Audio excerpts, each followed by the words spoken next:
على الرغم من التهديدات الإسرائيلية وظهور بعض العقبات غير المتوقعة، إلا أن وصول السفن إلى نقطة الالتقاء استعدادا للإبحار نحو غزة ألهب مشاعر وحماسة المشاركين. فوسط الأناشيد التي تذكر بالانتفاضة الفلسطينية كان المشاركون يعبرون عن شوقهم للوصول إلى غزة.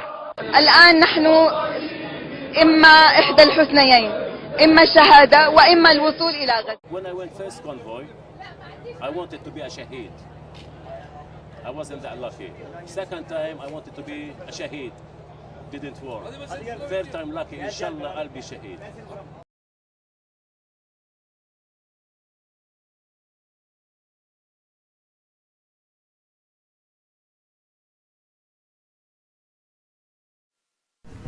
Well, I'm joined now from Ramallah by Huwaida Araf from the Free Gaza movement. She was on one of the 6 ships, the Challenger, which was raided by the Israelis. Huwaida, first, you could see what was going on the big Turkish ship. And therefore, from the reports also on our programme tonight, people were armed and ready with sticks to get the commandos as soon as they arrived in the boat. Is that the case? I don't know. I can't say that the people were armed and ready. We had discussed a lot about using just our bodies to repel any invasion by the Israelis. At the same time, we had repeatedly called on the Israelis not to attack our ships, not to use violence. They did radio us. We identified ourselves. We told them that we are unarmed civilians. We have parliamentarians with us. We have reporters with us, doctors, journalists, lawyers, and we are carrying humanitarian aid headed for the Gaza Strip. There's no reason to use force against us. They chose, unfortunately, to use violence. I was on the Challenger 1, which is an American-flagged ship. It was the smallest ship of the ships, the vessels that were on the flotilla. But we were traveling almost side by side with the Mavi Marmara, the Turkish ship, and so I could see the beginnings of the attack on that ship. I could see Israeli naval forces when they approached by sea, and the concussion grenades that they threw in, and also some firing. I don't know what it was in terms of what kind of bullets they were firing, but Israeli commandos. Unfortunately, all of our satellite systems were jammed, and after about 15 minutes of trying to outrun the Israeli naval forces, they surrounded our ship. They threw concussion grenades on our boat, used tasers, and then boarded, masked, and with their weapons, with their rifles actually cocked and ready. And I also had dogs with them.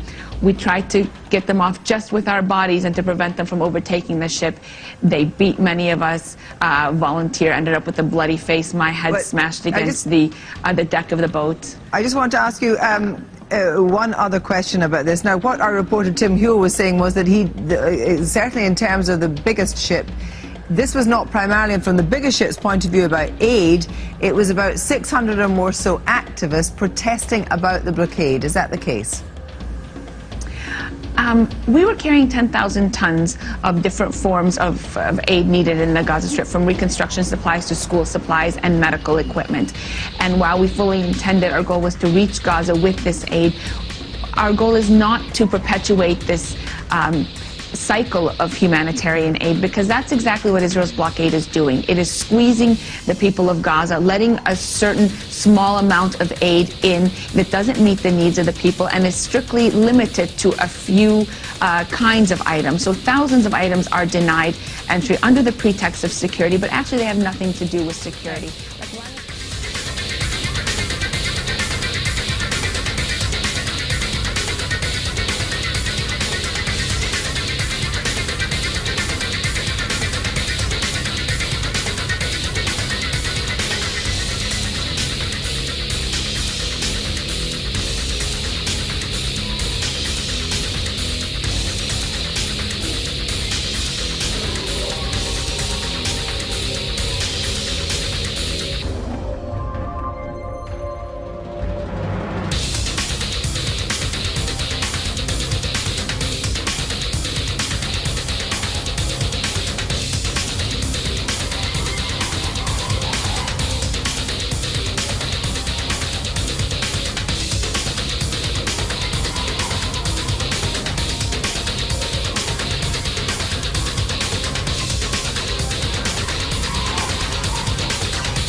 I was involved in disarming another Israeli commando, his assault rifle. We were able to separate him from his assault rifle. There were 3 Israeli commandos that we had complete control over. Complete. We had them in our possession. They were surrounded by at least 100, maybe 200 of us on the ship. They had no weapons. They were under our complete control. And I can tell you they looked at us like we were them, and they thought we were going to do to them what they did to us. They thought they were going to die. They thought they were going to die.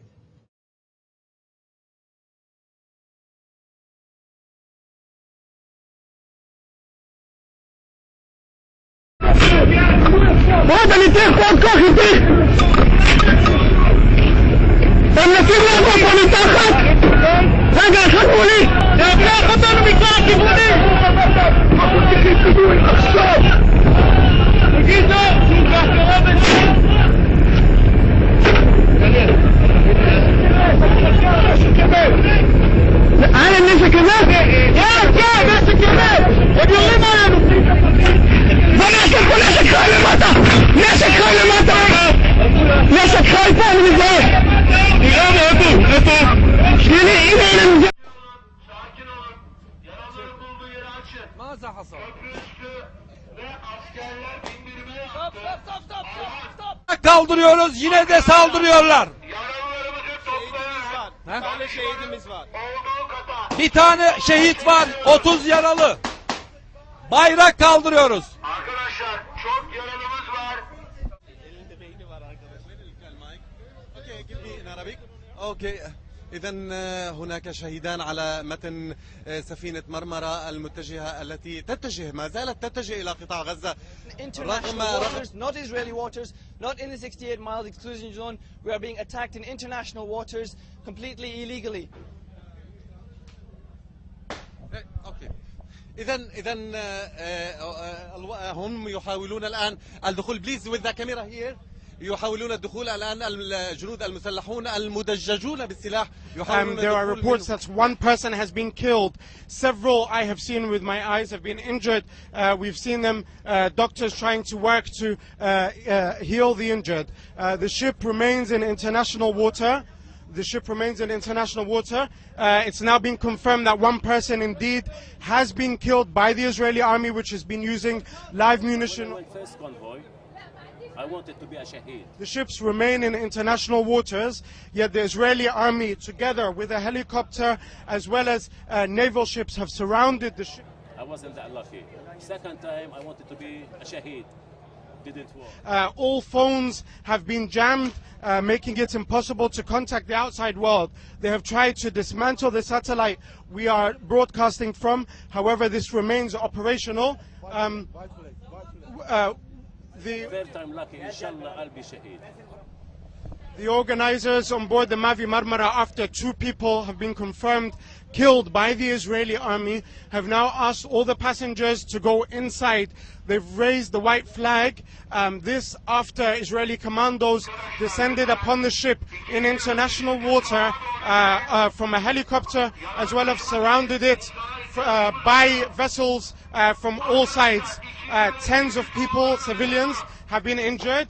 There are still sounds of live fire despite the white flag being raised. Tens of people have been injured. 2 people have been killed on board the ship, which holds 600 activists, parliamentarians, women, children and the elderly, all of whom are civilians. Organizers have asked everyone to go inside, so this is where we shall head. Jamal Al-Shayal, Al Jazeera, on board the Mavi Marmara in international waters of the Mediterranean Sea.